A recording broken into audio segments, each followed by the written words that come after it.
Class 10 का math पढ़ने वाला, ठीक है। एक्सरसाइज 3.1 के चैप्टर के नाम है pair of linear equations in two variable.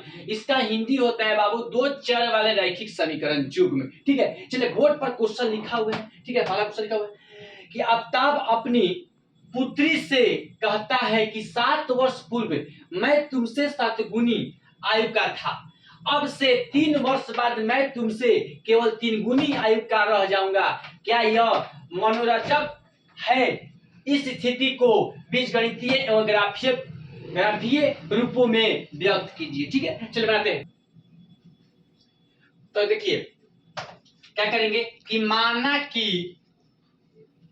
माना आफ्ताब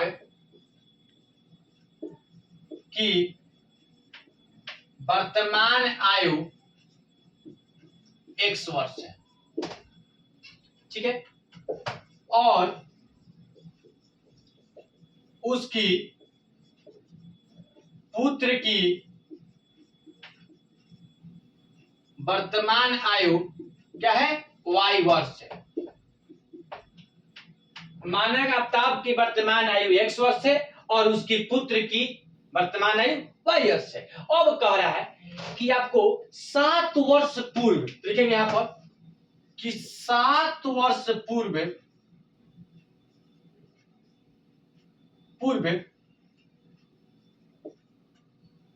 7 वर्ष पूर्व आफ्ताब की आयु 7 वर्ष से पूर्व आफ्ताब की आयु क्या हो जाएगा? x + 7 वर्ष हो जाएगा।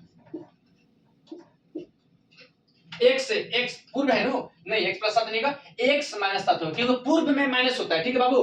अब चलिए, और उसकी पुत्र की आयु y - 7 वर्ष है। जब पूर्व कहेगा बात तो माइनस करना है, ठीक है, और बाद कहेगा तो प्लस करना है। चलिए तो यहां पर पूर्व कर, अब क्या होगा? अब कह रहा है कि जो आफ्ताब की जो प्रश्न से आफ्ताब की आयु जो है पुत्री की आयु से क्या है? 7 गुनी है। आफ्ताब की जो आयु है पुत्री की आयु से क्या है? 7 गुनी है। तो 7 से क्या कर दिए? गुना कर दिए। अब क्या करेंगे? x - 7 बराबर 7y - 49। इतना समझ में आएगा? देखो x - 7 जेब कहते हो बराबर जेब कहते हो 7y में y से गुना कर 7y हो गया, माइनस स्टार दिए 49। अब क्या करेंगे? x - 7y बराबर -49 + 7। x प्लस से इधर जाएगा माइनस हो जाएगा -7y बराबर जेम करते हो -49 जेम करते हो माइनस से तो प्लस इधर जाएगा तो क्या हो जाएगा? प्लस हो जाएगा 7। अब क्या करेंगे? तो लिखेंगे कि x - 7y तो क्या हो जाएगा? -42। समीकरण क्या हो गया? फर्स्ट। अब करेंगे पुनः से। अब कह रहा है कि 3 वर्ष बाद आफ्ताब की आयु क्या हो जाएगा? x + 3 हो जाएगा, x + 3 वर्ष हो जाएगा, ठीक है। अब देखिए, अब कह रहा है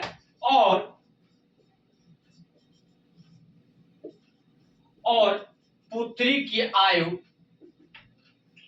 y + 3 वर्ष हो जाएगा। 3 वर्ष बाद आफ्ताब की आयु x + 3 और पुत्री की आयु y + 3, दोनों बात कह रहे हैं। अब क्या करेंगे? अब कह रहा है कि जो आफ्ताब की आयु है, आफ्ताब की जो आयु है उससे क्या है? पुत्री की आयु क्या है? 3 गुनी है। 3 से गुना कर दिए। आफ्ताब की जो आयु है वो पुत्री की आयु से क्या है? 3 गुनी है। तो पुत्री की आयु में क्या किए? 3 से गुना कर दिए। अब बताइए, अब क्या करेंगे?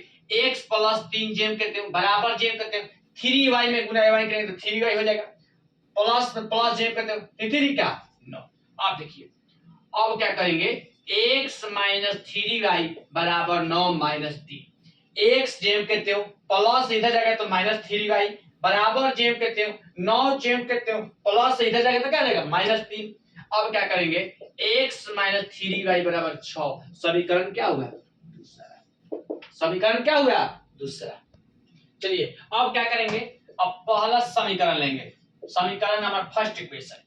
ठीक है चलिए बनाते हैं। अब क्या करेंगे, पहला समीकरण क्या था, x माइनस 7y बराबर क्या था -42 था। अब क्या करेंगे, अब यहां पर आपको एथी करेंगे, मान रखेंगे x और y के मान। चल लेते हैं, पहले बनाते हैं x y। ठीक है, दो बार का एथी बनाते हैं x y। ठीक है, अब चलिए अब क्या करेंगे बाबू कि जब x के मान 0 रखेंगे, x के मान 0 रखें, -7y जब बराबर क्या हो जाएगा -42 हो जाएगा। तो -7y बराबर -42। ठीक है, इसलिए y बराबर -42 बटा -7, माइनस कट गया 6। y के मान कितना आ गया 6 आ गया। अब क्या करेंगे, अब रखेंगे y के मान 7, तो 7 गुना 7 बराबर क्या हो जाएगा -42। x जेम कहते हो, माइनस जेम कहते हो, 7 जेम कहते हो, यहाँ पर कुछ गुना है, गुना y का मान क्या रखे 7 रखे। अब क्या करेंगे x माइनस 49 बराबर -42, इसलिए x बराबर -42 प्लस 49, तो x बराबर क्या आ जाएगा 7 आ जाएगा। x बराबर क्या आ जाएगा 7। 42 -42 में से प्लस 49 घटेगा तो क्या बचेगा +7 बचेगा। अब देखिए बाबू, अब क्या करेंगे कि जब x के मान 0 रखें, x के मान 0 रखें तो y के मान क्या है 6 है। जब y के मान 7 रखे हैं तो x के मान 7 है। जब x के मान 0 रखे हैं तो y के मान 6 है। ठीक है, जब y के मान 7 रखे हैं तो x के मान भी 7 है। नहीं, चलिए अब क्या करेंगे इसको, अब क्या करेंगे समीकरण नंबर 2, मतलब सेकंड पार्ट है, सेकंड इक्वेशन। ठीक है चलिए बनाते हैं सेकंड इक्वेशन में कुछ चल करेंगे क्या, आपको सेकंड इक्वेशन था x - 3y बराबर क्या था 6 था। मान दूसरा समीकरण था x - 3y बराबर क्या था 6 था। अब क्या करेंगे बाबू, जब x के मान 0 रखेंगे, देखते 0 रखते हैं तो बताइए एक तो -3y बराबर क्या हो जाएगा 6, इसलिए y बराबर 6 बटा -3 बराबर क्या हो जाएगा -2, मतलब कि y बराबर क्या है -2। अब बताइए बाबू, अब क्या करेंगे, अब y के मान 0 रखेंगे तो x - 3 गुना 0 बराबर 6, x - 0 बराबर 6। ठीक है, तो बताइए किसी संख्या में 0 से गुना करेगा तो आंसर 0 आता है, तो लिखेंगे कि इसलिए x बराबर क्या हो जाएगा 6 हो जाएगा। x बराबर 6, तो अब देखिए अब क्या करेंगे कि जब x के मान 0 रखें तो y के मान -2 आया। जब y के मान 0 रखे हैं तो x के मान 6 आया। जब x के मान 0 रखे हैं तो y के मान -2 आया। जब y के मान 0 रखे हैं तो x के मान 6 आया। चले बाबू, अब क्या करेंगे ग्राफ बनाएंगे। देखिए आप लोग जब एग्जाम देने जाइएगा तो आप लोग ग्राफ पे, हम तो बोर्ड में पढ़ा रहे इसलिए बोर्ड पे आपको ग्राफ बना रहे हैं। ठीक है, आप लोग कॉपी पर ग्राफ बनाइएगा। कैसे बनाइएगा, कॉपी पर, ग्राफ का कॉपी पर आप बनाइएगा। ठीक है, हम आपको बोर्ड पे समझाते हैं ग्राफ कैसे ग्राफ बनता है। ठीक है, चलिए क्या करेंगे, पहले इसको लाइन खींचेंगे। पहले क्या करेंगे लाइन खींचेंगे, लाइन खींच दिए, फिर क्या करेंगे बीच से लाइन खींचेंगे। अब क्या करेंगे इसको दोनों खींच दिए। देखिए बाबू, ये आपका मूल बिंदु होता है, ये क्या होता है ये मूल बिंदु होता है। ठीक है, अब देखिए ये आपका x होता है, ये आपका x डैश होता है, ये आपका y होता है, ये आपका y डैश होता है। ये तो आपको पता होगा। जब x डैश का जो मान होता है माइनस में होता है, x का मान होता है प्लस में होता है, y के मान भी प्लस में होता है, y डैश का मतलब होता है माइनस में होता है। ठीक है, अब क्या करेंगे, अब यहां पर लिख लेंगे क्योंकि संख्या कहां तक है 7 तक, यहां पर संख्या 7 तक, 1 2 3 4 5 6 7। ठीक है, अब देखिए अब इधर लिख लेंगे 1 2 3 4 5 6 7। ठीक है, अब देखिए अब इधर क्या होता है, माइनस होता है, तो आप लिख देंगे -1 -2 -3 -4 -5 -6 -7। इधर भी माइनस होता है, लिखेंगे -1 -2 -3 -4 -5 -6 -7। बोले इतना बात समझ में आ गया। अब चलिए, अब क्या कह रहा है, अब इसके हिसाब से इसको हम लोग ग्राफ खींचेंगे। अब देखिए x के मान 0 है, x के मान यहीं पर 0 है, ठीक है, तो y के मान क्या हो जाएगा 6 हो जाएगा, y के मान 6 यही वाला है, तो इसको मान हो जाएगा आपका 0 और 6। जब x के मान 0 है तो y के मान 6 है। अब देखिए x के मान 7 है, x के मान 7 ये है, नहीं x के मान 7 ये है, तो y के मान 7, तो y के मान 7, y के मान आपका 7 हो जाएगा। ठीक है, क्या करेंगे, y के मान आपका 7, चलिए इसके सामने हो गया 7 आपका। अब चलिए अब क्या करेंगे, इसको हम लोग क्या करेंगे, मिला देंगे। चलिए मिला रहे हैं, चलिए मिला दिए, ये आपका 7 है, ये डेट जो 7 के सामने आपका 7 हो गया, ठीक है, ये आपका 6 हो गया।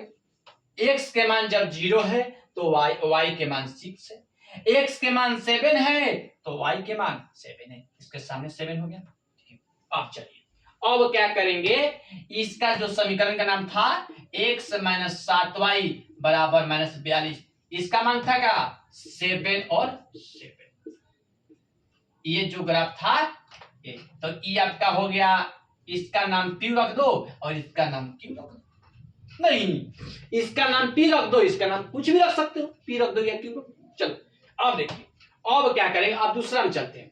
x के मान 0 है, x का मान 0 यही, तो y के मान -2, यहां पर देख लीजिए बाबू ध्यान से देखिएगा, x के मान 0 तो y के मान -2, मतलब नीचे की तरफ चलेंगे। अब देखिए x के मान 6, अच्छा बताइए x के मान 6 क्या है, यहीं पर है, देखिए x के मान 6 यहां पर है, नहीं तो अब बताइए तो y के मान 0, y के मान 0, y के मान 0 हो गया, ये यहां पर 0 है। अब बताइए तो अब क्या करेंगे, इसको क्या करेंगे, मिला देंगे।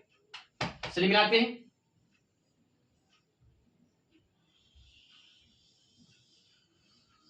चलिए मिला दिए, ठीक है, थोड़ा टेढ़ा हो गया है। देखिए बाबू जब x के मान 0 है, ठीक है, x के मान 0 है तो y के मान -2 है, x के मान 6 है यहां पर, तो y के मान क्या है 0। चलिए अब क्या करेंगे, तो ये आपको क्या x - 3y बराबर 6, x - 3y बराबर 6, तो इसको मान लो, इसको मान लेते हैं हम n मान लेते हैं, और इसको मान लेते हैं क्या n मान लेते हैं, नहीं इसको क्या मानेंगे n मान लेंगे, ये आपका 6 हो गया -2 हो गया। ठीक है, यही आपका ग्राफ हो गया, यही आपका बुक में आंसर